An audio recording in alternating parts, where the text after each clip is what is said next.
ম্যাচে সে খুব কম কথা বলছিল, শুধু দরকার হলে বলতো ডান দিকে শত্রু, সামনে স্নাইপার, ভাই কভার নিন।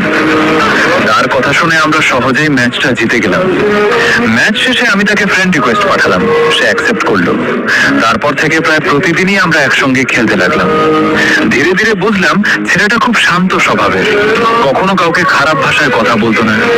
ম্যাচ হারলেও শুধু বলতো কোনো সমস্যা নেই, কাল আবার জিতবো। একদিন আমি তাকে বললাম, ভাই তুই এত শান্ত থাকিস কিভাবে? সে একটু হেসে বলল, রাগ করলে ম্যাচ জেতা যায় না, ঠান্ডা মাথায় খেললে আরো একদিন জয় বদলে যায়। তার কথাটা আমার খুব ভালো লেগেছিল। সেদিনের পর থেকে আমিও রাগ করা কমিয়ে দিলাম। অনেকদিন পর এক রাতে সে বলল, ভাই একটা কথা রাখবেন? আমি বললাম, বল।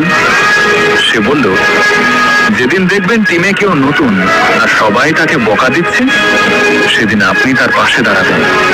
কারণ একদিন আমিও এমন নতুন ছিলাম, আমি কোনো উত্তর দিতে পারিনি, কারণ কথাটা আমার হৃদয়ে গিয়ে লেগেছিল। তারপর থেকে আমি সত্যিই সেটাই করতে শুরু করলাম। যে নতুন প্লেয়ার ভুল করতো তাকে আর বকা দিতাম না, বরং শেখানোর চেষ্টা করতাম। মজার ব্যাপার হলো, কয়েক মাস পরে এক নতুন প্লেয়ার ম্যাচ শেষে আমাকে বলল, ভাই সবাই আমাকে বকা দিয়েছে, শুধু আপনি ভালোভাবে কথা বলেছেন, ধন্যবাদ।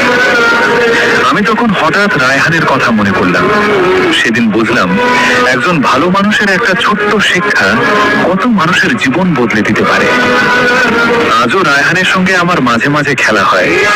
আমরা আগের মতো প্রতিদিন খেলি না, কিন্তু যখনই একসঙ্গে ম্যাচে নামি সে এখনো একই কথা বলে, রাগ না করে খেলুন ভাই, গেমটা সুন্দর হয়ে যাবে। আর সত্যি বলতে শুধু গেম নয়, জীবনটাও সুন্দর হয়ে যায় যখন পাশে একজন ভালো মানুষ থাকে।